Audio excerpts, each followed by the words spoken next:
Hello बच्चों, स्वागत है आपका कनावत एकेडमी के यूट्यूब चैनल पर। और आज की क्लास के अंदर हम कक्षा 10वीं विज्ञान का अगला चैप्टर आपके लिए स्टार्ट करने वाले हैं। चैप्टर का नाम है हमारा जीव जनन कैसे करते हैं, हाउ डू ऑर्गेनिज्म रिप्रोड्यूस। तो एक ही क्लास है आपकी कंप्लीट, संपूर्ण चैप्टर आपका एक ही क्लास के अंदर आज आपको प्रोवाइड कराया जा रहा है।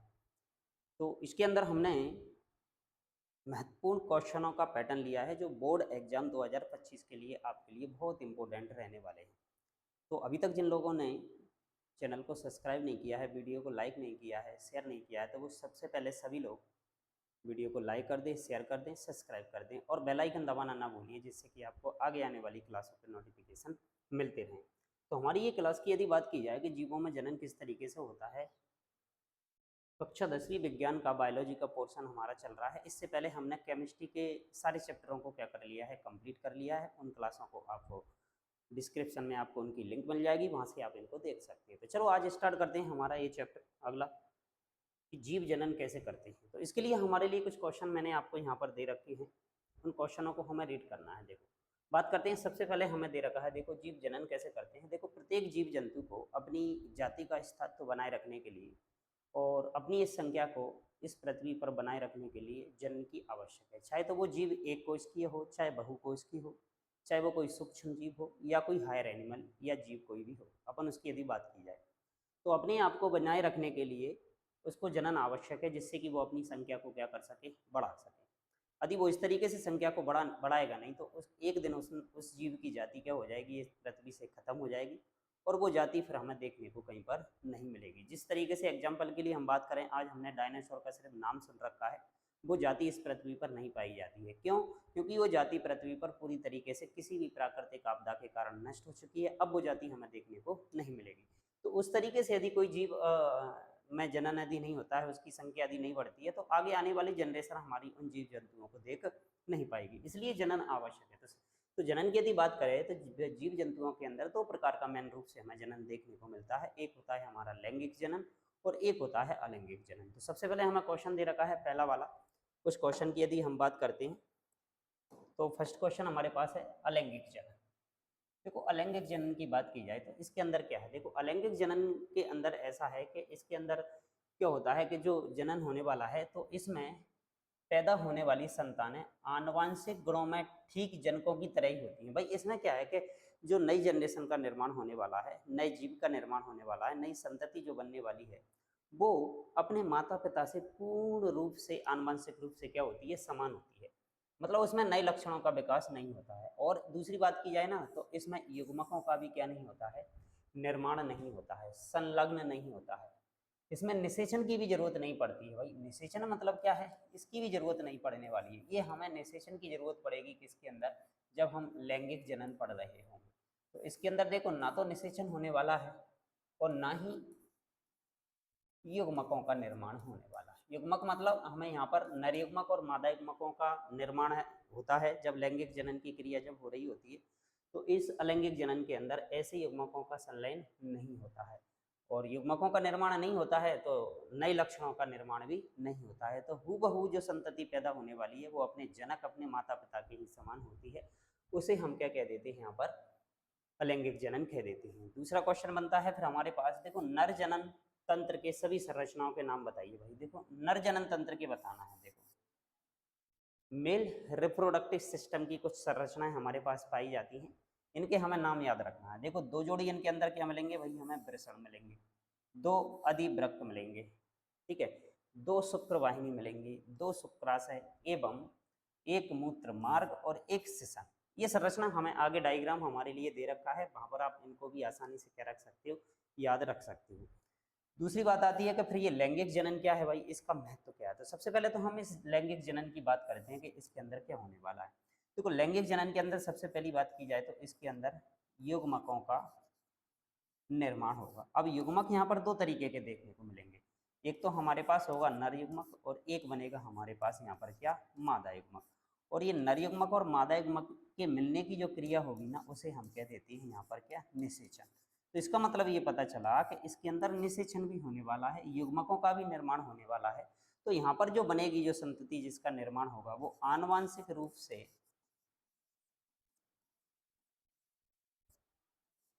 रूप से क्या होने वाली है भाई, भिन्न होने वाली है। अपने जनक संतानों से, जनक से, अपने पेरेंटल से क्या होने वाली है भाई, डिफरेंट होने वाली है। तो मतलब इसके अंदर नए लक्षणों का क्या होने वाला है, निर्माण होने वाला है। तो वो है हमारे पास लैंगिक जनन। तो सभी जितने भी उच्च जीव जंतु हैं उनके अंदर हमें लैंगिक जनन देखने को मिलता है। इसका महत्व क्या है, देखो सभी जीवों में गुणसूत्रों की संख्या निश्चित होती है भाई। गुणसूत्र हमें पता है, क्रोमोसोम्स जिन्हें हम कहते हैं। मानव कोशिका के अंदर यदि हम गुणसूत्रों की बात करें तो कितनी है, 46 गुणसूत्र पाए जाते हैं। जोड़े में यदि बात करें तो 23 जोड़े पाए जाते हैं। मतलब एक कोशिका के अंदर गुणसूत्रों की संख्या निश्चित होती है। हर जाति के अंदर गुणसूत्रों की संख्या निश्चित होती है। सभी जातियों में निश्चित संख्या में अलग अलग गुणसूत्र पाए जाते हैं। अलैंगिक जनन करने वालों में एक असमसूत्री या जिसे हम कहेंगे समसूत्री प्रकार का कोश का विभाजन होता है, जिसके कारण उनमें कोई विभिन्नता भी नहीं आती है। देखो विभिन्नता जब आएगी जब उसके अंदर नए लक्षणों का विकास हो जाए। जब लक्षणों का विकास नहीं हो रहा, हूबहू संतान अपने पेरेंट के समान है, तो प्रत्येक पीढ़ी में क्रोमोसोम्स की संख्या क्या बनी रहती है, निश्चित बनी रहती है। लेकिन लैंगिक जनन करने वालों में अर्धसूत्री विभाजन होता है, याद रखना है भाई, अर्धसूत्री विभाजन, जिससे उसमें विभिन्नता भी आ जाती है और यह पीढ़ी दर पीढ़ी फिर आगे क्या होती है, बढ़ती जाती है। विभिन्नता धीरे धीरे बढ़ती जाती है, घटेगी नहीं। डिफरेंशिएट, विविधता जिसको हम बोलते हैं, वो बढ़ती जाती है। तो ये लैंगिक जनन का क्या है, यहाँ पर महत्व है। आगे बात करते हैं अगले पौधे में।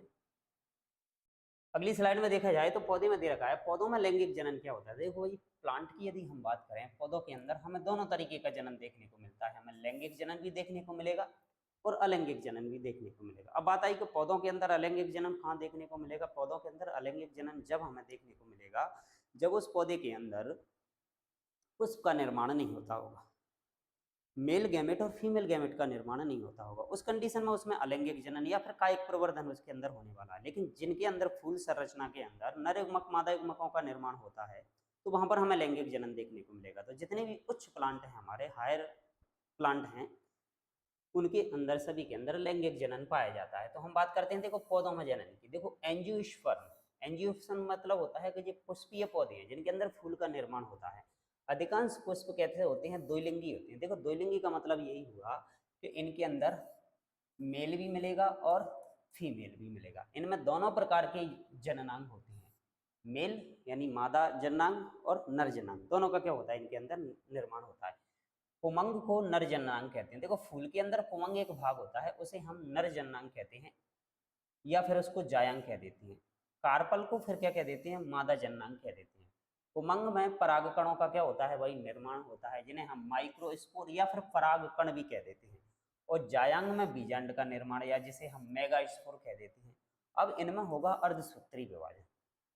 इनके निषेचन के बाद फिर बनेगा फल और बीज बनते हैं। फिर इनके अंकुरण के बाद एक नन्हा सा फिर से पौधा हमारे पास क्या हो जाता है, तैयार। इस प्रक्रिया को ही हम क्या कह देते हैं, लैंगिक जनन कह देते हैं। मतलब बात ये पता चली हमें कि जब तक पौधे के अंदर फल और बीज का निर्माण हो रहा है, फल और बीज का निर्माण यदि हो रहा है, तो उसके अंदर जनन कौन सा हो रहा है भाई, लैंगिक जनन हो रहा है। और जिनके अंदर फल बीज नहीं बनते हैं, किसी दूसरी संरचना का निर्माण होता है, तो वहां पर क्या है, फिर हमारे पास अलैंगिक जनन है। ठीक है, नेक्स्ट आ जाता है हमारे पास शुक्र जनन नलिका के बारे में बताइए। देखो शुक्र जनन नलिकाएं, मतलब ये नलिकाएं वो हैं जो शुक्राणुओं का इनके अंदर क्या हो रहा है, निर्माण हो रहा है। ये हमारी टेस्टिस यानी वृषण के अंदर पाई जाती हैं। लगभग 900 शुक्र जनन नलिकाएं होती हैं जिनके अंदर काय का निर्माण होता है, शुक्राणु, जिसे हम कहते हैं क्या, स्पर्म। इस पर शुक्राणु का निर्माण होता है। और इस कोशिका और यह कोशिका शुक्राणु को, नर्स कोशिका जिसको हम कहते हैं ना, ये शुक्राणु को पोषण प्रदान करने का काम करती है। तो भाई तो ये क्वेश्चन जो हमारे पास जो दे रखा था, ये मनुष्य से रिलेटेड दे रखा है। मनुष्य के शरीर के अंदर की यदि हम बात करें तो उसके शरीर के अंदर देखो मेल और फीमेल अलग अलग होते हैं। मेल की यदि बात की जाए तो मेल के अंदर वृषण पाए जाते हैं। उन वृषणों के अंदर काय का निर्माण होता है, वही शुक्राणुओं का निर्माण होता है। और ये शुक्राणु आपके क्या कहलाती हैं, यहाँ पर नर युग्मक कहलाती हैं। ऐसे ही मादा के अंदर अंडाणु का निर्माण होता है, उसे हम कह देते हैं वहां पर क्या, मादा युग्मक का नाम दिया जाता है। तो याद रखना है आपको, शुक्र जनन नलिकाओं के अंदर काय का निर्माण होता है भाई, शुक्राणुओं का निर्माण, स्पर्म का निर्माण होता है। अगला क्वेश्चन बनता है हमारे पास कि जनन किसी जीव की समष्टि के स्थायित्व में किस प्रकार सहायता करता है। देखो स्थायित्व का मतलब ये है, जब तक जनन होगा वो जाति की संख्या बढ़ती रहेगी और आगे उस जाति का स्थायित्व तो बना रहेगा। यदि जनन नहीं होगा, संख्या नहीं बढ़ेगी, तो एक दिन जाति क्या हो जाएगी भाई, खतरे में पड़ जाएगी, नष्ट हो जाएगी। ठीक है, तो देखते हैं किसी भी स्पीसीज की समष्टि के स्थायित्व में जनन और मृत्यु दर लगभग बराबरी की दर हो तो स्थायित्व तो क्या रहता है, बना रहता है। लेकिन यदि समष्टि में जन्म दर क्या हो जाए और मृत्यु दर उसके आधार पर निर्धारित करते हैं। यदि जन्म दर ज्यादा हो जाए, मृत्यु दर कम हो जाए तो संख्या बढ़ जाएगी, और जन्म दर कम हो जाए, मृत्यु दर ज्यादा हो जाए तो संख्या उस जीव की क्या हो जाएगी, घट जाएगी। और इसी तरीके से यदि चलता रहा तो आगे आने वाले समय में वो जाति पृथ्वी से क्या हो जाएगी, नष्ट हो जाएगी। इसलिए जनन आवश्यक है, जिससे वो जीव अपनी समष्टि को, अपनी संख्या को क्या करते रहती हैं, बढ़ाती रहती हैं। इसलिए स्थायित्व में जनन की बहुत भूमिका है। नेक्स्ट आ जाता है क्वेश्चन परागण। अब परागण का जो क्वेश्चन बनता है ना हमारे पास, ये पौधों में होता है।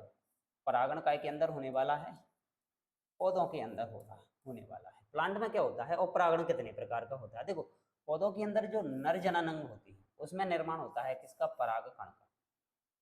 और ये परागकण गमन करता है कहाँ की ओर, मादा जनन की ओर। इस क्रिया को अपन क्या कह देते हैं भाई, परागण कह देते हैं। मतलब जो नर जनन अंग है या जिसे हम कहेंगे नर जननांग या बोले तो नर युग्मक, नर युग्मक का गमन करना कहाँ पर, मादा युग्मक के पास। मादा युग्मक, ये गति करना, गमन करना, उसको हम क्या कह देते हैं, परागण कह देते हैं। ये परागण, अब नर युग्मक यहाँ पर क्या है भाई, हमारे पास परागकण है। परागकण, परागकण को हम क्या कह देते हैं, नर युग्मक कह देते हैं। और ये परागकण फूल के अंदर हमें देखने को मिलेंगे। ये परागकण या तो कीड़ों के द्वारा या जानवर के द्वारा या किसी हवा के द्वारा या पानी के द्वारा एक स्थान से दूसरे स्थान तक पहुंचाए जाते हैं।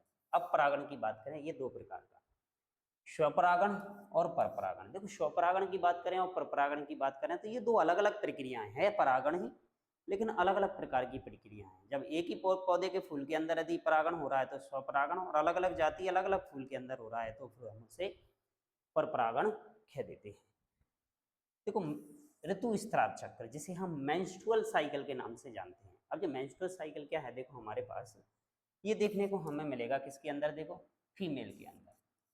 मनुष्य में फीमेल के अंदर ऋतु स्त्राव चक्र होता है। क्या होता है, देखो अंड कोशिका का जब निषेचन नहीं होता है, जब हमने पढ़ा है कि मनुष्य के अंदर नर युग्मक और मादा युग्मक का निर्माण होता है। यदि नर युग्मक और मादा युग्मक का जब निर्माण होता है और यदि मादा के शरीर के अंदर अंडाणु का जब निर्माण हुआ है, तो यदि उस अंडाणु का निषेचन नहीं होता है तो वो अंडाणु क्या होता है, लगभग 1 दिन तक जीवित रहता है। और गर्भाशय भी प्रति माह निषेचित अंड की प्राप्ति हेतु तैयारी करता है। हर महीने में निषेचन के लिए अंडाणुओं का निर्माण उनके अंदर, महिलाओं के अंदर होता रहता है। इसकी अंतःभित्ति मांसल एवं स्पंजी हो जाती है, जो कि अंड के निषेचन की अवस्था में उसके पोषण के लिए भी आवश्यक होती है। परंतु जब निषेचन नहीं होता है, इस अवस्था में ये परत, ये लेयर जो होती है ना, ये धीरे धीरे क्या होने लगती है, नष्ट होने लगती है, और योनि मार्ग से ब्लड यानी रुधिर के रूप में या फिर हम कहें म्यूकस के रूप में शरीर से बाहर निष्कासित होने लगती है। इस चक्र को लगभग 1 मास का समय लगता है, मतलब बोले तो लगभग 30 दिन का समय लगता है। इसे ही हम क्या कह देते हैं, ऋतु स्त्राव चक्र या फिर रजोधर्म कह देते हैं, जो कि हमें महिलाओं के अंदर देखने को मिलता है। ठीक है, ये था हमारा क्वेश्चन। दूसरा बनता है क्वेश्चन हमारे पास, युग्मनज किसे कहते हैं। देखो, युग्मनज की यदि बात करें तो जब हमारे जो शुक्राणु हैं और जो अंडाणु हैं, एक है हमारे पास शुक्राणु जिसको हम नर युग्मक कहते हैं, और एक है हमारे पास क्या, अंडाणु जिसे हम मादा युग्मक कहते हैं। जब ये अंडाणु और शुक्राणु मिलते हैं, इनके मिलने से निर्माण होता है काय का, युग्मनज का। युग्मनज, तो भाई युग्मनज क्या है भाई, एक प्रकार की कोशिका है। किसके मिलने से बनती है भाई, जब शुक्राणु और अंडाणु आपस में मिलते हैं तो मिलकर काय का निर्माण कर देते हैं भाई, ये युग्मनज का निर्माण कर देते हैं। तो इस तरीके से एक नई संरचना का क्या हो जाता है, निर्माण। आगे चलते हैं। आगे क्वेश्चन हमें एक दे रखा है कि वर्षा होने के समय मक्का के परागण की क्रिया में क्या प्रभाव पड़ता है। देखो भाई, बात करें तो जैसी वर्षा होने के समय मक्का, इसके परागण की क्रिया में क्या क्या प्रभाव पड़ सकता है। तो देखते हैं भाई, इन पौधों में आनुवंशिक भिन्नता नहीं होती है, जिसके कारण ये पौधे पर्यावरण के उतार चढ़ाव को झेल नहीं पाते हैं। बिल्कुल सही बात है।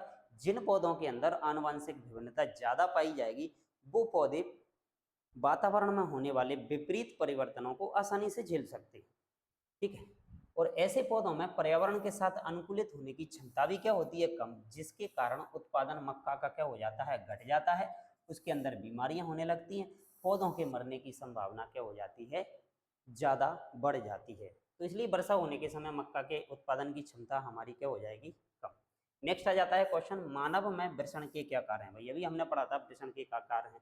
तो सबसे पहला काम तो ये है कि वृषण शुक्राणु उत्पन्न करने में सहायक होगा, लैंगिक जनन क्रिया में भाग लेगा और आगे आने वाली जन्म लेने वाली पीढ़ी को जन्म देने में सहायक होता है। कौन होता है भाई, वृषण। अब दूसरी बात करें, इस वृषण के अंदर हार्मोन स्त्रावित होता है जिसे हम टेस्टोस्टेरोन कहते हैं। यह मानव शरीर में द्वितीयक लैंगिक लक्षण या द्वितीयक जनन लक्षणों को स्थापित करने में उत्तरदायी होता है। जैसे कि मान लो हम बात करें, ये पुरुष हार्मोन इसको हम कह सकते हैं, क्योंकि वृषण किसके अंदर मिलेंगे, हमें पुरुष के अंदर मिलेंगे। पुरुष हार्मोन कहलाता है ये हमारा। ये पुरुषत्व के लिए क्या होता है, जिम्मेदार होता है। जैसे कि द्वितीयक लैंगिक लक्षणों की यदि हम बात करें, पुरुष के अंदर दाढ़ी मूछों का उत्पन्न होना, ये इसी हार्मोन की वजह से होता है, टेस्टोस्टेरोन हार्मोन की वजह से। इसका निर्माण वृषण के अंदर होता है, ये काम था। दूसरा आता है फिर हमारे पास कार्पस लुटियम का कार्य क्या है। देखो भाई, कार्पस लुटियम की यदि बात करें तो ये कार्पस लुटियम हमें देखने को मिलेगी किसके अंदर, फीमेल के अंदर, महिलाओं के अंदर कार्पस लुटियम। अब कार्पस लुटियम से निकलता है एक मादा हार्मोन जिसे हम प्रोजेस्टेरोन कहते हैं, जो गर्भाशय की दीवार को काफी मोटा करने का काम करता है और गर्भ धारण में भी क्या करता है भाई, मदद करता है। उसे हम कह देते हैं कार्पस लुटियम। क्लियर, आगे चलते हैं। आगे क्वेश्चन आता है हमारे पास कि जीवों में विभिन्नता। देखो भाई, किसी जीव के अंदर बहुत डिफरेंट डिफरेंट टाइप के जीवों का पाया जाना, ये क्या कहलाती है, जीवों में विभिन्नता। स्पीसीज, स्पीसीज मतलब होता है यहाँ पर जाति। जाति मतलब पेड़ पौधों की अलग अलग जातियां होती हैं, हर जीव जंतु की अलग अलग जाति होती है, वो जाति है यहाँ पर, किस्म जिसको हम कह सकते हैं। तो जाति के लिए लाभदायक है, परंतु व्यष्टि के लिए आवश्यक नहीं है। क्यों, इस बात को हम पढ़ते हैं। देखो, जीवों में पाई जाने वाली जो विभिन्नता है नई जाति के प्रादुर्भाव में मदद करती है, मतलब नई नई जातियों का निर्माण होता है। काय की वजह से, जब तक उनके अंदर विविधता पाई जाएगी। नए वातावरण एवं प्रतिकूल परिस्थितियों में स्थायित्व को कायम रखने के लिए भी सहायक होती है। यह विभिन्नता व्यष्टि के लिए लाभदायक नहीं होती है, क्योंकि किसी निश्चित स्थान पर प्राकृतिक वातावरणीय परिवर्तन क्या हो सकते हैं भाई, वहां पर अलग अलग हो सकते हैं। तो ये था हमारा जीवों में भिन्नता के लिए क्वेश्चन। आगे आता है गर्भ निरोधक गोलियों के बारे में बताइए भाई। देखो, गर्भ निरोधक मतलब होता है कि परिवार नियोजन के लिए कई उपाय। गर्भ निरोधक गोलियां भी एक उपाय है परिवार नियोजन के लिए। जनसंख्या को भाई, बर्थ को हमें क्या करना है, कंट्रोल करना है। उसके लिए कई तरीके की गर्भ निरोधक मेडिसिन हमें देखने को मिलती हैं। उनमें से हमारे पास गर्भ निरोधक गोलियां। इनमें कृत्रिम प्रोजेस्टेरोन हार्मोन तथा एस्ट्रोजन डाला जाता है। यह क्या करता है, यह ESH एवं LH के, ये ESH नहीं, ये है आपका FSH, follicular stimulating hormone. LH मतलब होता है लुटिनाइजिंग हार्मोन।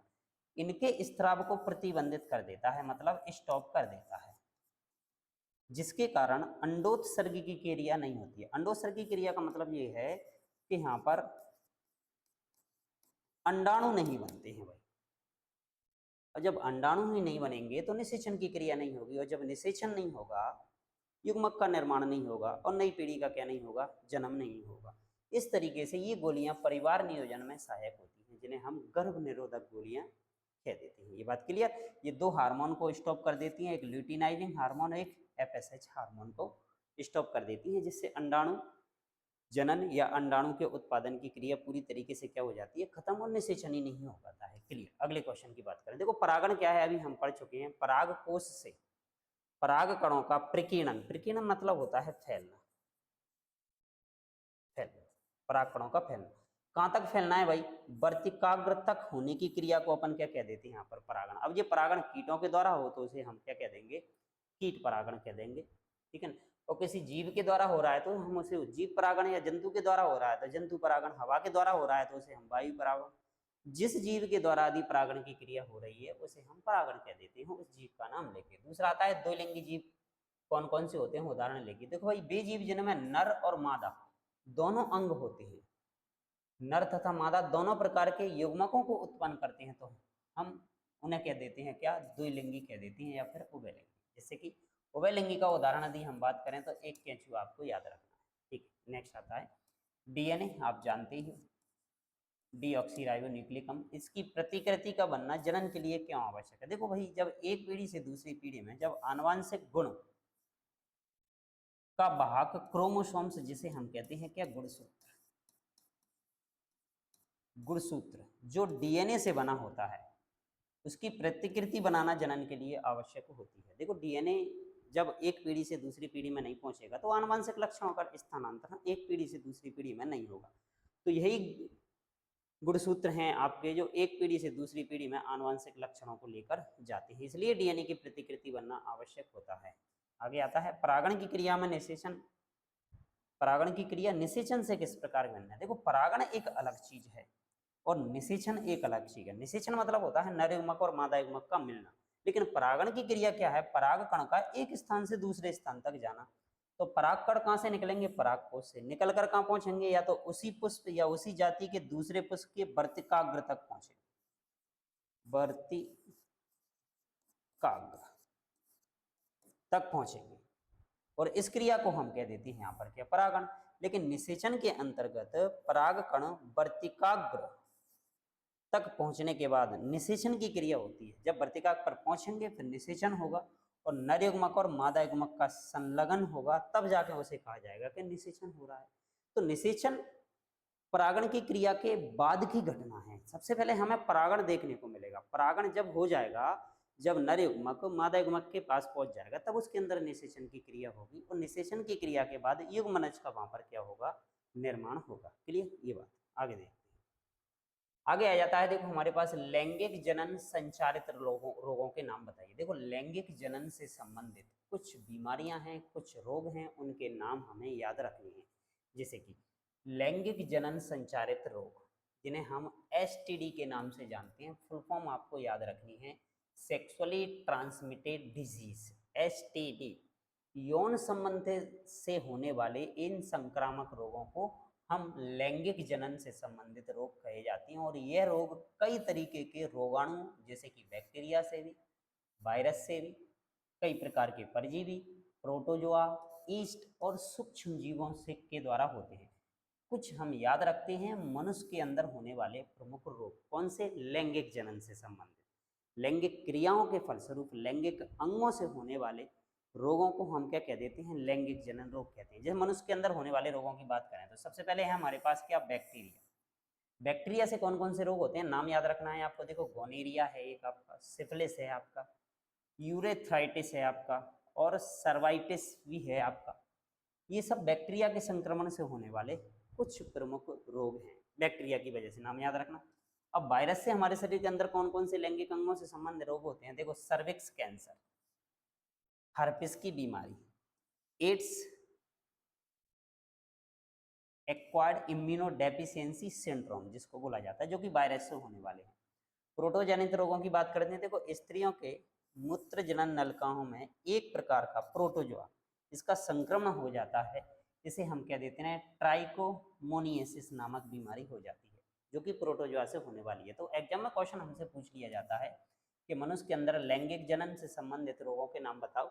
उसमें भी पूछ लिया जाता है कि बैक्टीरिया से होने वाले एसटीडी रोग कौन से हैं, वायरस से होने वाले एसटीडी रोग कौन से हैं, और प्रोटोजोआ से होने वाले एसटीडी रोग कौन से हैं। तो आप आसानी से इनको याद रख सकते हो। क्लियर, नेक्स्ट देखते हैं। अब आ जाते हैं हमारे पास अगला क्वेश्चन, जिसमें पूछा है हमसे एक लिंगी तथा द्विलिंगी की परिभाषा और एक एक उदाहरण दीजिए। भाई अक्सर हमें इन शब्दों को देखने को मिलता है कि ये एक लिंगी क्या होती है, द्विलिंगी क्या होते हैं। एक लिंगी असेक्सुअल, द्विलिंगी बाइसेक्सुअल, इनकी एक एक परिभाषा और एक एक उदाहरण देना है। तो देखो एक लिंगी की बात करते हैं। सबसे पहले वे जीव जिनमें नर और मादा स्पष्ट रूप से अलग अलग हो, एक लिंगी जीव कहलाते हैं। मतलब हम बात करें कि किसी जीव के अंदर नर अलग पाए जाए और मादा क्या पाई जाए, अलग पाए जाए। नर और अलग अलग पाया जाना क्या कहलाता है भाई, एक लिंगी कहलाता है। जैसे कि देखो मनुष्य में यदि हम बात करें तो नर अलग होता है और मादा क्या होती है भाई, अलग होती है। दोनों के अंदर एक एक अंग पाए जाते हैं हमारे पास, तो हम उन्हें कह देते हैं एक लिंगी। अब द्विलिंगी का मतलब, वे जीव जिनमें नर भी पाया जाता है और मादा भी, मतलब एक ही शरीर के अंदर नर भाग भी है और मादा भाग भी उपस्थित होती है, तो हम उन्हें द्विलिंगी जीव कह देते हैं। जैसे कि ये हमारे पास केंचुआ, केंचुए के अंदर मेल और फीमेल अलग अलग नहीं होते हैं, मतलब एक ही बॉडी के अंदर मेल भी पाया जाता है और उसी बॉडी के अंदर फीमेल भी पाया जाता है, तो उन्हें हम कह देते हैं यहाँ पर क्या, द्विलिंगी या फिर उभयलिंगी बोला जाता है। ये बात याद रखना, ऐसा मनुष्य के अंदर नहीं है, अन्य जीवों के अंदर भी नहीं है, लेकिन कुछ जीवों के अंदर ऐसा होता है। अब बन जाता है देखो कायिक प्रवर्धन। कायिक प्रवर्धन भी एक प्रकार का जनन है, लेकिन ये लैंगिक जनन नहीं है, क्योंकि इसके अंदर युग्मकों का निर्माण नहीं होने वाला है। इसके अंदर सिर्फ शरीर के ही भागों से नए जीव का निर्माण होने वाला है। अक्सर आपने देखा होगा किसी भी पेड़ पौधों की हमने डाली लगा दी काट के, उससे एक नया पौधा बन के तैयार हो जाता है। किसी पौधे की जड़ लगा दी, किसी की पत्ती लगा दी, तो ये हमारा कायिक जनन है। कायिक जनन मतलब होता है कि पौधे के शरीर के भाग से एक नया पौधा तैयार कर लेना, उसे हम कहते हैं कायिक प्रवर्धन। यह किन पौधों में होता है, देखो कायिक पादप शरीर का कोई भी कायिक वर्धी भाग, जैसे चाहे तो हम जड़ ले लो, तना ले लो, पत्ती ले लो, उससे अलग होकर परिवर्धित होकर नए पौधे का निर्माण करते हैं, कायिक प्रवर्धन कहलाता है। और कायिक प्रवर्धन मुख्यतः देखो हमें गुलाब में मिलेगा, आलू में मिलेगा, कुछ ब्रायोफाइटा के कुछ पौधे होते हैं उनमें हमें देखने को मिलेगा। तो इस तरीके से पौधे के भाग से नया पौधा तैयार कर लेना कहलाता है हमारे पास क्या, कायिक प्रवर्धन। नेक्स्ट आ जाता है क्वेश्चन हमारे पास मुकुलन। देखो मुकुलन क्या है, एक प्रकार का ये भी जनन है, लेकिन इसमें भी लैंगिक जनन नहीं होगा, अलैंगिक जनन का एक प्रकार है। इसमें क्या होता है, देखो अलैंगिक जनन का एक प्रकार है, इसमें क्या होता है, देखो पौधे के या कोई पौधा है या कोई जीव है, उस जनक के शरीर से धरातल से एक कलिका का निर्माण होता है, और जैसे ये कलिका फूटती है तो उसके फलस्वरूप नए नए प्रकार के जीव का उससे निर्माण हो जाता है। इस प्रक्रिया में शरीर के किसी भाग में एक उभारनुमा अंदरूनी भाग निकलता है, जिसे हम मुकुल या बड कह देते हैं। बड यानी इसका नाम पड़ जाता है फिर आपका बडिंग। बडिंग मतलब इनके शरीर पर एक उभारनुमा संरचना का निर्माण होता है, और ये उभारनुमा गठानुमा संरचना उसके शरीर से होकर जमीन में नीचे गिर जाती है। अनुकूल परिस्थितियां और विभिन्न प्रकार का पोषण और माध्यम यदि इसको मिल जाए तो ये विकसित होकर नया पौधा क्या कर देती है, तैयार कर देती है। इसे हम क्या कह देते हैं, मुकुलन या बडिंग कह देते हैं। ऐसा बहुत सारे जीव जंतुओं के अंदर देखने को मिलता है। हम आगे पढ़ेंगे। देखो आगे है पौधों में लैंगिक जनन के लिए कौन सा भाग उत्तरदायी होता है। देखो भाई हमने पढ़ा है कि पुष्प उत्तरदायी होता है। पुष्प के 4 भाग होते हैं, जिसमें से देखो नर जनन अंग अलग होता है, मादा जनन अलग होते हैं, दोनों पौध फूल के अंदर मिलेंगे। नर जनन अंग को हम पुंकेसर कहते हैं, पुंकेसर, और मादा जनन अंग को हम यहाँ पे जायांग कहते हैं। आगे पढ़ेंगे। बहुविखंडन किसे कहते हैं। देखो बहुविखंडन का मतलब ये है जब कोई एक कोशिकीय जीव होगा, मतलब पहली बात तो बहुविखंडन कैसे जीवों के अंदर होने वाला है, एक कोशिकीय जीवों के अंदर। तो एक कोशिकीय जीवों के अंदर जनन की एक सामान्य विधि है। यदि उन जीवों का शरीर बहुत सारे टुकड़ों में तोड़ दिया जाए और हर एक टुकड़े से एक नया जीव बन के तैयार हो जाए तो हम उसे कह देते हैं बहुविखंडन। जैसे मलेरिया, परजीवी और प्लाज्मोडियम। कोशिका विभाजन द्वारा नए जीव की उत्पत्ति होती है। इसमें कोशिका अनेक संततियों में टूट जाती है, अनेक भागों में विभाजित हो जाती है, और हर एक भाग से एक नया जीव बनकर तैयार हो जाता है, वो कहते हैं हम बहुविखंडन। दूसरा हम पढ़ चुके हैं मासिक चक्र कब और क्यों होता है। भाई इस प्रक्रिया हमने पूरी पढ़ ली है। 1 महीना लगभग 28 दिन के अंतराल पर हमें ये देखने को मिलता है। शुक्राणु का निर्माण कहाँ होता है, इस बात को भी हम पढ़ चुके हैं कि वृषण के अंदर शुक्राणुओं का निर्माण होता है। ठीक है, ये क्वेश्चन भी हो चुका है। आगे आ जाता है कि एक प्रारूप पुष्प के सहायक अंग या आवश्यक अंग कौन कौन से हैं। देखो ये पुष्प दे रखा है, देखो इसकी काट दे रखी है। देखो ये पुष्प के विभिन्न भाग हैं हमारे पास। तो देखो यहाँ से भी कुछ भाग इसके निकलते हैं, ये इन्हें हम कह देते हैं, देखो ये बाह्य दलपुंज है हमारे पास, ऐसे कुछ भाग निकल रहे हैं। दल, बाह्य दलपुंज, मेन भाग हमारे पास ये है। देखो ये रहा पुंकेसर, और ये रहा हमारे पास क्या, स्त्री केसर। स्त्री केसर के अंदर वर्तिकाग्र है, वर्तिका है, और आपका अंडाशय है। ये वाला भाग हमारा क्या कहलाता है, यहाँ पर अंडाशय। और इसके अंदर जो संरचना बनती है इसे हम कह देते हैं क्या, बीजांड। इसी बीजांड के अंदर निषेचन की क्रिया होने वाली है। कहीं से पराग कण आएंगे यहाँ पर, पराग नलिका इनको लेकर कहाँ जाएगी, फिर अंदर, और जैसे ही पराग कण इनके अंदर पहुंचेंगे निषेचन की क्रिया होगी, और बाकी की ये फूल की सारी संरचनाएं झड़ करके हो जाएंगी, नष्ट हो जाएंगी। इस तरीके से इस फूल के अंदर निषेचन की क्रिया होती है। इनके भागों के हमें नाम याद रखने हैं, कौन कौन से भाग होते हैं। ठीक है, नेक्स्ट पीछे चलते हैं। देखो, एक प्रारूपिक पुष्प के अंदर 4 प्रकार के भाग होते हैं। सबसे पहले उसका है बाह्य दल, जिसे हम कैलेक्स कहते हैं। फिर मिलेगा हमें से एक का दल पुंज। अब बाह्य दल पुंज होते हैं ना, ये होते हैं आपके कैसे रंग के, हरे रंग के। और दल पुंज जो मिलेंगे ना, ये हमेशा आपको रंगीन मिलेंगे, पंखुड़ियां जिन्हें बोल देते हैं। एंड्रोसियम और गाइनोसियम, मतलब पुमंग और जायांग। पुमंग हमारे पास जो है ना, ये पौधे का कैसा भाग कहलाएगा, नर भाग कहलाएगा। और जायांग जो है ना, ये पौधे का कैसा भाग कहलाएगा भाई, मादा भाग कहलाएगा। देखो, इनमें से दो भारी चक्र यानी बाह्य दलपुंज एवं दलपुंज को सहायक अंग कहते हैं हम, एवं भीतरी दो चक्र यानी एक तो है पुमंग हमारे पास और एक जायांग, ये पौधे के आवश्यक अंग कहा जाता है, क्योंकि इन्हीं के अंदर होने वाली ये कौन सी क्रिया, जनन की क्रिया से संबंधित है। तो सहायक अंग फूल को आकर्षक बनाने के साथ साथ उनके अंगों की भी रक्षा करते हैं, तथा आवश्यक अंग जनन अंग का कार्य करते हैं। और यही इनमें क्या होती है भाई, विभिन्नता होती है भाई। ये क्वेश्चन हमारा दे रखा था। नेक्स्ट, ये फूल है, डायग्राम आपको बनाना है, एग्जाम में पूछा जाता है आपसे। नेक्स्ट आ जाता है फिर अगला क्वेश्चन के, एक कोशिका या एक कोशिकीय और बहुकोशिकीय जीवों में जनन पद्धतियों में अंतर बताओ। तो देखो, ये क्वेश्चन भी हमारा हो चुका है कि देखो, एक कोशिकीय जीव अधिकतर या तो विखंडन द्वारा, मुकुलन द्वारा, या फिर पुनरुद्भवन द्वारा, या फिर बहु विखंडन द्वारा, इन विधियों के द्वारा जनन करते हैं। लेख और इनके अंदर सिर्फ और सिर्फ एक ही कोशिका होती है, एक कोशिका से मिलकर पूरी बॉडी बनी होती है और ये जनन कर सकती है। लेकिन बहुकोशिकीय जीवों की यदि हम बात करें तो इनके अंदर जो प्रक्रिया है ना जनन की, वो बड़ी जटिल रूप से होती है। बहुत सारी लैंगिक क्रियाएं होती हैं, उसके फलस्वरूप जनन की प्रोसेस कंप्लीट होती है इनके अंदर। नेक्स्ट आता है अगला क्वेश्चन आपका, बीजाणु जनन से जीवों को क्या लाभ है। देखो भाई, बीजाणु जनन की यदि हम बात करें तो ये भी एक प्रकार का जनन है कि कुछ जीवों के अंदर स्पोर यानी बीजाणुओं का निर्माण होता है। और ये बीजाणु क्या होते हैं, अनुकूल परिस्थितियां जैसे इनको मिलती हैं तो फट जाती हैं, उनके बीजाणु बाहर निकल के जमीन में गिर जाती हैं, इनसे नए पौधे का निर्माण हो जाता है। तो बीजाणु जनन से क्या लाभ है, देखो जीवों को यह लाभ है कि ये प्रतिकूल परिस्थितियों में बीजाणु या जिसे हम स्पोर कहते हैं, ये नष्ट नहीं होते हैं, अपने चारों तरफ क्या कर लेते हैं, एक मोटा मजबूत आवरण बना लेते हैं, जो इन्हें नष्ट होने से क्या करता है, बचाता है।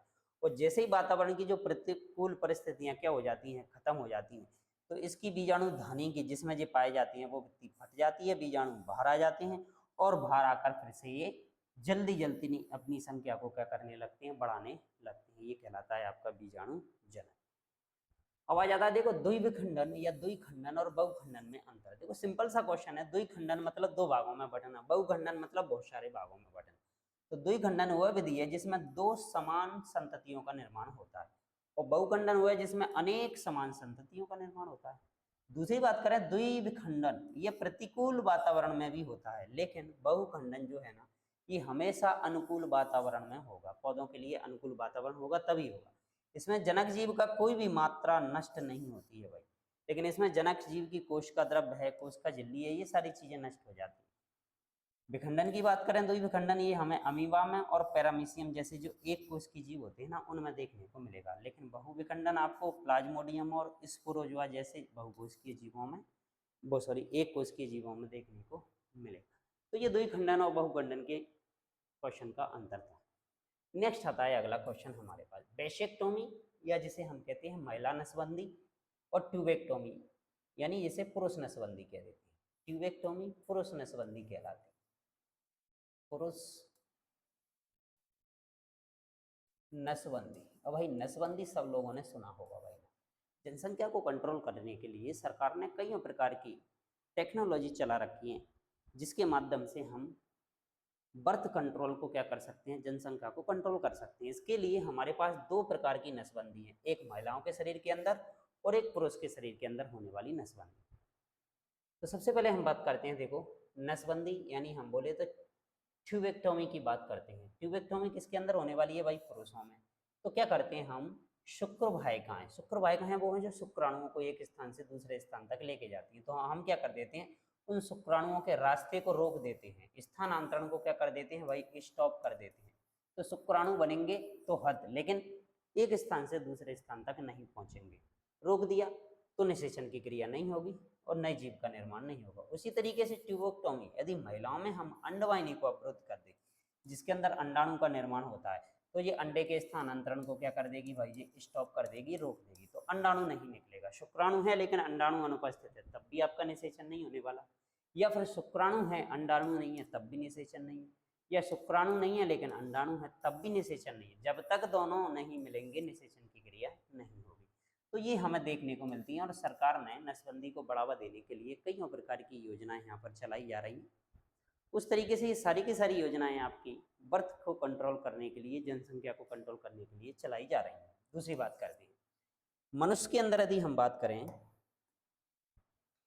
अंडे का निषेचन कहाँ होता है भाई। देखो अंडे का निषेचन की हम बात करें तो देखो निषेचन की क्रिया फैलोपियन ट्यूब जिसे हम डिंब वाहिनी कहते हैं इसमें होता है। और यह वह जगह है जहाँ से अंडाशय से निकलने के बाद अंडाणु और शुक्राणु क्या करते हैं भाई, ये इस जगह पर ही मिलते हैं। तो मतलब ये अंड वाहिनी जिसे हम फैलोपियन ट्यूब कहते हैं ये किसका भाग है भाई, नर का भाग है या मादा का भाग है। तो हम इसके कहेंगे ये मादा शरीर का भाग है, मादा शरीर का भाग है। और शुक्रवाहिनी जो है ना वो नर शरीर का भाग है, नर भाग इसको हम कह देते हैं। ठीक है, याद रखिए। दूसरा आ गया क्वेश्चन, दो कोई उभयलिंगी पुष्पों के नाम बताइए। तो आप आसानी से इनके याद रख सकते हैं कि दो उभयलिंगी पुष्प, जैसे कि हमारे पास एक तो गुलाब है एक सरसों है, ये उभयलिंगी पुष्प होते हैं जिसमें नर और मादा क्या होते हैं भाई, एक ही फूल में मौजूद होते हैं। और जिस एक ही फूल के अंदर नर और मादा भागों का पाया जाना उसी को हम क्या कह देते हैं, उभयलिंगी कह देते हैं। गुलाब के फूल में पुंकेसर और अंडक दोनों होते हैं, इसे हम उभयलिंगी बनाते हैं। सरसों के फूल में पुंकेसर और अंडक दोनों मौजूद होते हैं, इसलिए यह भी क्या हो जाता है आपका, उभयलिंगी हो जाता है। क्लियर। नेक्स्ट, कोशिका में डीएनए कहाँ पाया जाता है। तो भाई देखो हमने पढ़ा है कि कोशिका के अंदर डीएनए केंद्रक के अंदर पाया जाता है भाई। कोशिका के अंदर, कोशिका हमने देखा हुआ है कि हमारा प्रत्येक शरीर विभिन्न प्रकार की कोशिकाओं से मिलकर बना होता है। तो कोशिका के अंदर एक केंद्रक वाला भाग होता है, केंद्रक में डीएनए पाया जाता है भाई। इसके अलावा डीएनए की थोड़ी मात्रा माइटोकॉन्ड्रिया नाम भी पढ़ा है, कोशिका के अंदर पाए जाने वाले जो विभिन्न प्रकार के हमारे कोशिकांग हैं उनमें से एक माइटोकॉन्ड्रिया है। तो माइटोकॉन्ड्रिया के अंदर भी डीएनए मिलेगा और हमें दूसरा डीएनए मिलेगा किसके अंदर, केंद्रक के अंदर पाया जाता है। ठीक है भाई, याद रखना। डीएनए या एमटी डीएनए, माइटोकॉन्ड्रियल डीएनए नाम दे दिया जाता है। एमटी डीएनए का मतलब माइटोकॉन्ड्रिया, क्योंकि जो माइटोकॉन्ड्रिया के अंदर देखने को मिलेगा। दूसरा बनता है पौधा हमारे पास, पौधे में जननांग कहाँ पर उपस्थित होते हैं। तो भाई यह भी फूल का डायग्राम हमने देखा था, जिन्हें हम जननांग कह रहे थे कि फूलों में उपस्थित होती है भाई। ये जननांग काय के अंदर है भाई, हमारे फूल के अंदर। फूलों में नर और मादा दोनों जनन अंग होते हैं। नर जननांग को हम पुंकेसर नाम देते हैं और मादा जननांग को हम स्त्री केसर यानी कार्पल, इंग्लिश में इंग्लिश में बोलो तो स्टेमन इसको बोला जाता है। दूसरा टेस्टोस्टेरोन हार्मोन जिसे हम नर हार्मोन या पुरुष हार्मोन कहते हैं, जो कि वृषण के द्वारा निकलता है। इसका काम क्या है भाई, तो पुरुषों के अंदर यौन इच्छा, मांसपेशियों को मजबूत करना, हड्डियों के अंदर ताकत को बढ़ाना, शुक्राणु का उत्पादन करना, उसका नियंत्रण करना। इसके अलावा यह द्वितीयक लक्षणों को बढ़ाता है, जैसे चेहरे, शरीर पर बालों का उगना, आवाज भारी होना, मांसपेशियों का विकास, इसमें भूमिका निभाता है। तो मतलब टेस्टोस्टेरोन हार्मोन क्या है भाई, पुरुषत्व को बढ़ाता है भाई। यदि इसकी कमी हो जाए तो ये क्रिया क्या हो जाती है, पुरुषत्व कम हो जाता है, यानी उनके अंदर महिलाओं के लक्षण ज्यादा उत्पन्न हो जाते हैं। ठीक है भाई बात, टेस्टोस्टेरोन हार्मोन। नेक्स्ट आता है भाई प्लेसेंटा। देखो प्लेसेंटा एक ऐसी संरचना है, जब बच्चे का निर्माण माँ के शरीर के अंदर होता है तो उसको पोषण देने के लिए माँ के गर्भाशय से एक संरचना जुड़ी होती है जिसे हम प्लेसेंटा कह देते हैं। और इस प्लेसेंटा के माध्यम से गर्भ में पल रहे शिशु को पोषण प्राप्त होता है। उत्सर्जन भी वो इसी से ही करता है और पोषण भी इसी से ही ग्रहण करता है। ये संरचना माँ के गर्भाशय के द्वारा माँ के ब्लड से, खून से कांटेक्ट में रहती है। वहाँ से विभिन्न प्रकार के पौष्टिक पदार्थ और हानिकारक पदार्थों का क्या होता रहता है, आदान प्रदान होता रहता है। प्लेसेंटा एक अस्थायी अंग है जो गर्भावस्था के दौरान गर्भाशय में बनता है और शिशु को माँ के शरीर से जोड़े रखता है। यह शिशु के लिए ऑक्सीजन भी देगा, पोषक पदार्थों का आदान प्रदान करेगा और अपशिष्ट पदार्थों को भी क्या करता है, हटाता है। इसके अतिरिक्त गर्भावस्था को बनाए रखने के लिए ये हार्मोन भी क्या करता है भाई, पैदा करता है। ये बात भी आपको याद रखनी है। कार्य क्या है भाई, तो कार्य हम पढ़ चुके हैं कि विभिन्न प्रकार के पोषक तत्व और ऑक्सीजन का परिवहन करना, उसे गर्भनाल के माध्यम से शिशु के शरीर तक पहुंचाना, क्योंकि उसको भी ऑक्सीजन की जरूरत पड़नी है। जब वो खाएगा पिएगा तो हानिकारक पदार्थ भी उसके अंदर बनेंगे, जैसे कार्बन डाइऑक्साइड है, अपशिष्ट पदार्थ हैं, और उनको माँ के रक्त तक लेके आएगा और ये काम उसका होगा। दूसरा, हार्मोन भी स्रावित करेगा, और ये हार्मोन जैसे कि एस्ट्रोजन है, प्रोजेस्टेरोन है, इन हार्मोन का स्त्रावण कैसे होता है भाई? प्लेसेंटा से होता है। नाम याद रखना है आपको। शिशु की सुरक्षा भी करेगा, कुछ हद तक हानिकारक पदार्थ और संक्रमणों, जो भी कोई बीमारी फैलने वाली होती है उसके रोकने में भी ये क्या करता है भाई? मदद करता है। दूसरा, उस शिशु के अंदर ये प्रतिरोधी क्षमता का भी निर्माण करेगा। देखो, प्लेसेंटा जन्म से पहले शिशु को एंटीबॉडी भी भेजता है, जो उसे शुरुआती महीनों में संक्रमण से बचाने के लिए मदद करती हैं। कुछ एंटीबॉडी बॉडी के अंदर ऐसी कुछ प्रतिरोधी क्षमता होती है जो हमें रोगों से लड़ने में क्या करती है? सहायता करती है। ऐसी एंटीबॉडियों का निर्माण कर वो शिशु को पहुंचाने के लिए माँ के शरीर से, उसका काम भी इसी के द्वारा किया जाता है। तो ये थे हमारे प्लेसेंटा के कार्य। उसके बाद आ जाता है अगला क्वेश्चन 40वां कि गर्भरोधन हेतु एक रासायनिक विधि का नाम बताओ। देखो, गर्भरोधन की एक रासायनिक विधि की यदि बात करें तो रासायनिक विधियों के अंदर देखो कुछ तो गोलियां दी जा रही हैं, ठीक है। और जो गोलियों के अंदर क्या होते हैं? विभिन्न प्रकार के हार्मोन्स पाए जाते हैं जो अंडाणुओं को डिंब वाहिनी नलिका में उत्सर्जन होने से क्या करती हैं? रोकती हैं भाई। इन गोलियों से गर्भ धारण क्या हो जाता है? फिर रुक जाता है। अगला क्वेश्चन आता है, देखो प्लेनेरिया में पुनरुद्ध भवन। देखो, पुनरुद्ध भवन की घटना क्या है? देखो, प्लेनेरिया, ये हमें एक जीव दे रखा है प्लेनेरिया। पुनरुद्ध भवन में क्या होता है? देखो, कोई जीव है, उस जीव के शरीर के टुकड़े कर दिए जाएं और हर एक टुकड़े से एक नया जीव बन के क्या हो जाता है? तैयार हो जाता है। इसे हम पुनरुद्ध भवन कहते हैं। जैसे कि आपने देखा होगा यदि छिपकली की पूंछ तोड़ दी जाए तो उसकी पूंछ दोबारा से बनके क्या हो जाती है? तैयार हो जाती है। ये घटना हमारी पुनरुद्ध भवन कहलाती है। जैसे हमें प्लेनेरिया जैसे सरल जीवों के अंदर ऐसी क्षमता देखने को मिलती है। यदि किसी कारणवश उन जीव का शरीर क्षत विक्षत होकर, नष्ट होकर अनेक टुकड़ों में बट जाता है, विभक्त हो जाता है, तो इस क्षमता के कारण प्रत्येक टुकड़ा एक नए जीव में विकसित हो जाता है। इस प्रकार प्लेनेरिया में पुनरुद्ध भवन, या इसे हम पुनर्जनन के नाम से भी जानते हैं भाई। ऐसा देखो, हाइड्रा में भी हो सकता है। ये हाइड्रा दे रखा है, इसका 3 भागों में 3 टुकड़े कर दिए जाएं, पुनरुद्ध भवन की क्षमता पाई जाती है। सैलामेंडर है आपका छिपकली की पूंछ में, लेकिन ऐसा हमारे शरीर के अंगों के अंदर नहीं होता है, ठीक है।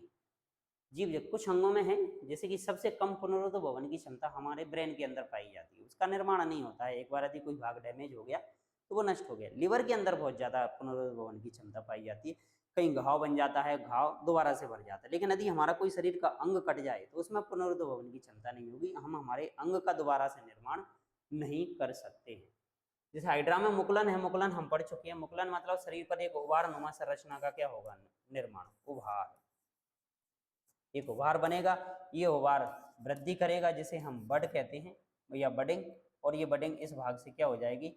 अलग हो जाएगी और एक नए प्रकार के हाइड्रा का क्या हो जाएगा? निर्माण हो जाएगा। इस तरीके से हाइड्रा में हमें मुकुलन देखने को मिलता है। नेक्स्ट आ जाता है, देखो अमीबा में विखंडन। देखो अमीबा कैसा है भाई? ये एक कोशिकीय जीव है जिसके अंदर क्या है भाई? इसका कोशिका द्रव्य भरा हुआ है, कोशिका द्रव्य, और ये इसका क्या है? केंद्रक। ये इसका क्या है? केंद्रक। अब ये केंद्रक के अंदर क्या हो रहा है भाई? विभाजन। एक तरीके से केंद्रक का विभाजन हो रहा है, विभाजन की क्रिया। विभाजन होकर ये नए 2 अमीबाओं का निर्माण हो गया जिन्हें हम संतति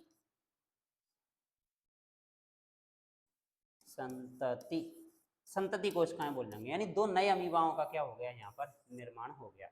तो क्या होता है भाई? देखो, सबसे पहले इसका केंद्रक जो है ना, वो केंद्रक इनलार्ज होने लगता है 2 भागों में। केंद्रक के अंदर पाए जाने वाले जो गुणसूत्र हैं, जिन्हें हम गुणसूत्र कहेंगे, या आनुवांशिक पदार्थ जिन्हें हम कहेंगे, उनमें भी विभाजन होने लगता है।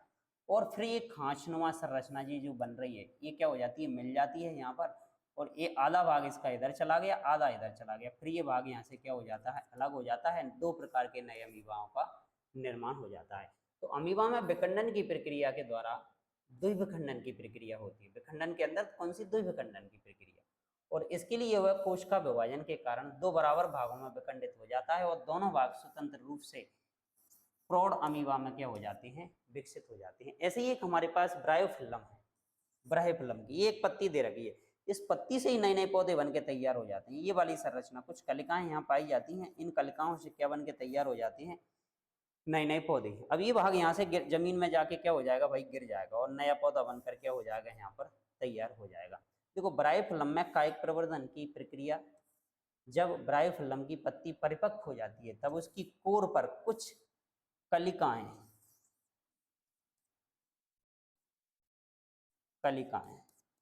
इनका निर्माण हो जाता है।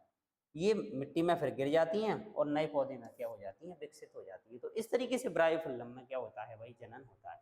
ये क्वेश्चन में हम एग्जाम में हमें पूछे जाते हैं, डायग्राम आपको बना के रख लें। एक तो हमें दे रखा है नर जनन तंत्र का नामांकित क्षेत्र, ये वाला भाग है हमारे पास, जिसके अंदर हमारे पास देखो मानव में नर जनन तंत्र क्या क्या देखने को मिलता है। देखो ये वाला भाग है हमारा मूत्राशय, ये मूत्र नलिका जहाँ से यूरिन का फॉर्मेशन होने वाला है, ये हमारा सेशन है।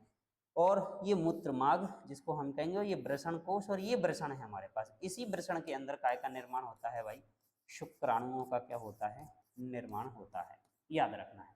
और एक ग्रंथि पाई जाती है जिसे हम शुक्राशय या प्रोस्टेट ग्रंथि कहते हैं। ये सिर्फ और सिर्फ किसके अंदर देखने को मिलेगी, केवल और केवल हमें नर के अंदर देखने को मिलेगी। क्या है भाई, ये एक प्रकार की ग्रंथि है।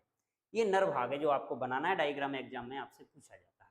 दूसरा दे रखा है हमें मादा जनन तंत्र का नामांकित चित्र, ये है भाई मादा जनन, इसको हम कहते हैं गर्भाशय। गर्भाशय, इस गर्भाशय की दीवार में यहीं पर होता है क्या भाई, निषेचन। तो भाई देखो जो अंडाशय है, इसको हम अंडाशय बोल रहे हैं। यहाँ से क्या निकलने वाले हैं भाई, अंडाणु निकलने वाले हैं, और ये अंडाणु जहाँ आ जाते हैं, और यहाँ से आपके कौन आने वाले हैं भाई, शुक्राणु आने वाले हैं, इस पर शुक्राणु। और जैसे ही ये शुक्राणु जहाँ आएंगे, इनका होने वाला है फिर यहाँ पर क्या, निषेचन। जैसे ही इनकी निषेचन की प्रक्रिया कंप्लीट हो जाती है, किससे भाई, योनि भाग से आए और ग्रीवा भाग से निकल के गर्भाशय वाली दीवार पर निषेचन की प्रक्रिया आपकी हो जाती है कंप्लीट। जैसे ही निषेचन कंप्लीट हो गया, बाकी के आगे की प्रोसेस होती है। तो ये आपकी, इसको हम बोल देते हैं देखो अंड भायका, जिसे हम फैलोपियन ट्यूब कह देते हैं। तो देखो जो नसबंदी की जा रही थी ना, उस नसबंदी में इसी नलिका को क्या कर दिया जाता है, बांध दिया जाता है। इसको क्या कर दिया जाता है, बांध दिया जाता है। तो इस अंडाशय के अंदर, जो अंडाशय आपका ये दे रखा है, ये वाला भाग, इस अंडाशय के अंदर इससे अंडाणु निकल के यहाँ तो जाएंगे, लेकिन ये इस भाग को हमने यदि बांध दिया है तो ये अंडाणु आगे चल के नहीं पहुँच पाएंगे और निषेचन की क्रिया के लिए शुक्राणु को उपलब्ध नहीं होंगे। तो फिर गर्भधारण की क्रिया को हम क्या कर सकते हैं, रोक सकते हैं। ये प्रक्रिया हमें देखने को मिलती है। तो मानव नर जनन तंत्र का पूछा जाता है, और मानव में मादा जनन तंत्र का भी हमसे डायग्राम पूछा जाता है, याद रखना है आपको। नेक्स्ट आ जाता है क्वेश्चन आपका, परागण और निषेचन में अंतर देख लेते हैं भाई। देखो पराग कोश से पराग कणों का कहाँ तक पहुंचना, वर्तिका पर पहुंचने की क्रिया को हम परागण कह देते हैं। लेकिन यहाँ पर नर एवं मादा युग्मक, जिन्हें हम गैमेट बोल देते हैं, युग्मक बोल देते हैं, इनके मिलने की क्रिया को हम क्या कह देते हैं, निषेचन कह देते हैं। निषेचन, याद रखना है भाई। परागण के लिए हमें बाह्य माध्यमों की आवश्यकता होती है, जैसे वायु है, जल है, कीट है, लेकिन इसके लिए हमें बाह्य माध्यम की आवश्यकता नहीं पड़ती है। यह एक बाह्य क्रिया, और निषेचन क्या है भाई, ये बीजांड के अंदर होने वाली प्रक्रिया है। बीजांड, बीजांड, बीजांड के अंदर होने वाली प्रक्रिया होती है। दूसरी बात करें, इसके लिए किसी पूर्व क्रिया की आवश्यकता नहीं होती है पहले से, लेकिन निषेचन होने से पहले परागण जरूर होगा। जब तक परागण की क्रिया नहीं होगी तब तक निषेचन की क्रिया हमें देखने को नहीं मिलेगी। तो ये था परागण और निषेचन में आपका अंतर। नेक्स्ट अब आ जाता है लैंगिक जनन और अलैंगिक जनन में अंतर। तो अभी हम पढ़ चुके हैं कि अलैंगिक जनन में देखो बात करें तो इसमें केवल और केवल एक ही जनक भाग लेता है, क्योंकि इसके अंदर युग्मकों का निर्माण होता नहीं है। एक ही जीव के शरीर से नई जीव का क्या हो जाता है, निर्माण। लेकिन इसमें दो जनक भाग लेंगे, क्योंकि नर भाग अलग होगा और मादा भाग शरीर क्या होगा, अलग होगा। दूसरी, इसमें युग्मकों का भी निर्माण नहीं होता है, और यहाँ पर युग्मकों का क्या होता है, निर्माण। दूसरी हम बात करें, अलैंगिक जनन के अंदर कोई निषेचन की प्रक्रिया नहीं होती है, लेकिन लैंगिक जनन के अंदर काय की प्रक्रिया होती है, निषेचन। जब निषेचन की क्रिया नहीं होती है लैंगिक जनन में, तो युग्मनज का भी निर्माण नहीं होगा, और लैंगिक जनन में निषेचन की क्रिया होती है तो वहां पर युग्मकों का भी निर्माण होगा। दूसरी हम बात करें कि यहाँ पर अर्धसूत्री विभाजन नहीं होता है, तो यहाँ पर अर्धसूत्री विभाजन होता है। तो जब अर्धसूत्री नहीं होता है तो यहाँ पर कौन सा होगा, फिर आपका समसूत्री विभाजन होगा, समसूत्री विभाजन। तो ये था लैंगिक जनन और अलैंगिक जनन में अंतर। ऐसे ही आ जाता है हमारे पास, देखो स्वपरागण और परपरागण में अंतर, ये क्वेश्चन भी हमसे पूछा जाता है कि स्वपरागण किसे कहते हैं और परपरागण की क्रिया किसे कहते हैं। तो देखो भाई, ये क्लास के अंदर हमारे पास सारे क्वेश्चन जो पैटर्न हमसे एग्जाम में पूछा जाता है, ये कहीं ना कहीं आपको एग्जाम में देखने को क्वेश्चन मिलते हैं। तो आप अच्छे से इनको रीड कीजिए, कंप्लीट कीजिए। देखो बात करते हैं स्वपरागण की। देखो स्वपरागण, स्वपरागण में क्या होने वाला है कि स्वपरागण के लिए पुष्प का पहली बात तो द्विलिंगी होना आवश्यक है। जब तक पुष्प द्विलिंगी नहीं होगा तब तक स्वपरागण की क्रिया नहीं होगी। परपरागण के लिए पुष्प का द्विलिंगी या एकलिंगी दोनों ही प्रकार के, किसी भी प्रकार के पुष्प के अंदर ये क्रिया हो सकती है। दूसरी बात करें कि नर भाग और मादा भाग, देखो भाई परागण की क्रिया हो रही है, नर भाग और मादा भाग दोनों साथ साथ क्या होने चाहिए, परिपक्व होने चाहिए। यदि परिपक्व या दोनों का अच्छे से विकास एक साथ नहीं होगा, एक का अलग समय पे दूसरे का अलग समय पे हो रहा है, तो फिर ये क्रिया नहीं हो पाएगी। नर मादा भाग अलग अलग समय पर परिपक्व हो सकते हैं, कोई दिक्कत नहीं है यहाँ पर, क्योंकि परपरागण के लिए ऐसा कोई जरूरी नहीं। यहाँ पर पुंकेसर है आपका, जायांग है, इनकी व्यवस्था ऐसी होनी चाहिए कि आसानी से परागण हो सके। तभी कुछ पौधों के अंदर कभी कभी हमें देखने को मिलता है कि सब कुछ परिस्थितियां ठीक हैं, लेकिन पौधे के अंदर नर भाग और मादा भाग एक साथ परिपक्व न होने की वजह से उनके अंदर फल और बीज का निर्माण नहीं होता है। दूसरी बात करें, देखो स्वपरागण के लिए पुष्प आकर्षणहीन होंगे, गंधहीन होंगे और मकरंदहीन भी यहाँ पर होते हैं। लेकिन परपरागण के अंदर यदि हम बात करें, इसके अंदर वायु परागण वाले पुष्पों को छोड़कर शेष पुष्प या तो आकर्षक होंगे या सुगंधित होंगे या मकरंद युक्त होंगे। क्यों? क्योंकि परपरागण की क्रिया के लिए पराग कणों का एक स्थान से दूसरे स्थान तक जाना होता है। तो या तो वो कीटों के द्वारा जाएंगे, तो कीट कब आकर्षित होंगे पौधों की तरफ, जब वो पुष्प उनके आकर्षित होंगे, रंग युक्त होंगे, सुगंध वाले होंगे, उनके अंदर मकरंद ग्रंथियां पाई जाएंगी, तो कीड़े मकोड़े उनकी तरफ क्या होते हैं, आकर्षित होते हैं।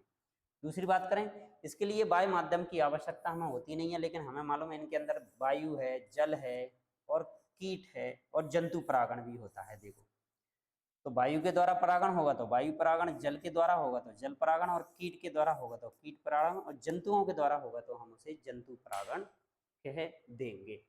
तो इस तरीके से हमारी ये क्लास का जो टॉपिक था हमारे पास, जीवों में जनन, वो क्या होता है, हमारा कंप्लीट होता है। तो इन क्वेश्चनों को आप अच्छे से प्रैक्टिस कीजिए, रीड कीजिए, तो आपके अच्छे से कंप्लीट कीजिए इसको। तो आज हमारा ये चैप्टर क्या हुआ कंप्लीट। अगली क्लास के अंदर हमारा चैप्टर रहेगा आनुवंशिकी एवं जेनेटिक्स। तो इससे रिलेटेड क्वेश्चन हमारे आपको दिए जाएंगे।